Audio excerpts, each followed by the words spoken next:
Vesmír je obrovský. Je až tak neuveriteľne obrovský, že je až nemožné si to vôbec predstaviť. Aký je vlastne skutočný pomer vesmíru? To sa dozviete v tomto videu.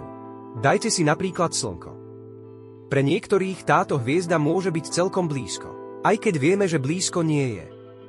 Slnko tvorí neuveriteľných 99,85% hmotnosti slnečnej sústavy. Pre všetky planéty, mesiace, trpasličie planéty, kométy, asteroidy ostáva len 0,15%. Avšak sú aj oveľa väčšie hviezdy ako Slnko pre porovnanie.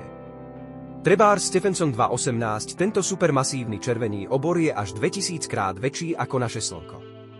Keby si nahradil Slnko touto hviezdou, tak by prešla obežnú dráhu Saturnu.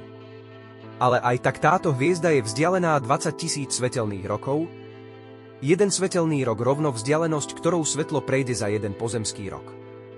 Keďže svetlo ide rýchlosťou 299 792 458 metrov za sekundu, tak za rok prejde niečo cez 9,5 bilióna kilometrov.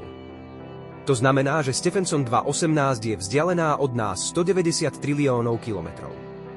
Slnečná sústava spoločne s biliónmi ďalších hviezd a planét sú súčasťou galaxie menom Mliečna dráha. Vzdialenosť od jedného konca Mliečnej dráhy po druhej je 100 000 svetelných rokov, takže asi 5 krát viac ako ku Stephensonsovi 2.18. Ale Mliečna dráha ani zďaleka nie je jediná galaxia. Mliečna dráha je súčasťou miestnej skupiny galaxií.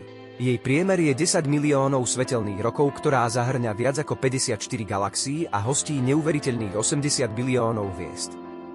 Ak ešte oddialime, dostaneme sa do miestnej superkopy galaxií, ktorá by mala obsahovať 103 rôznych skupín, o ktorých sme rozprávali pred chvíľkou. Ale ani táto superkopa je nič oproti superkopy Laniakea. Ten zahŕňa nespočetných 100 000 galaxií a má 520 miliónov svetelných rokov. A nakoniec môžeme odzoomovať na celý pozorovateľný vesmír. Celý pozorovateľný vesmír má priemer 93 biliónov svetelných rokov a hostí minimálne 2 bilióny galaxií. Samozrejme, nikto nevie, čo leží za pozorovateľným vesmírom. Celý vesmír môže byť ku dnešnému dňu 150 kvintiliónov krát väčší ako pozorovateľný vesmír. Ja si myslím, že toto číslo zodpovedá otázke. Sme sami?